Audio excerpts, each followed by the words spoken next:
Mataas na leader ng Communist Terrorist Group na may patong-patong na kaso. Arestado sa operasyon ng PNP Cordillera. Patrolwoman Maria Ela Garcia, ibalita mo.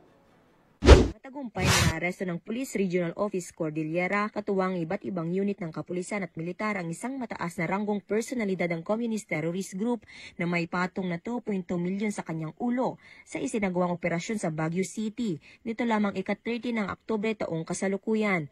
Batay sa ulat, ang naarestong individual ay 68 taong gulang at dating nagsilbing First Deputy Secretary at Head of Education ng Kilusang Larangang Guerrilla Baggas na nakalista sa Periodic Status Report on Threats Groups at kabilang sa DND-DILG Joint Order on Rewards kung saan nakasaad ang 2,200,000 pabuya para sa kanyang pagkakaaresto. Ang suspect ay may kinakaharap na 9 na bilang ng murder, 5 na bilang ng attempted murder at 1 bilang ng frustrated murder na puwang inihain ng iba't ibang regional trial courts sa Kalinga. Na ilan sa mga kasong ito ay walang inirerekomendang piyansa dahil sa bigat ng mga akusasyon laban sa kanya.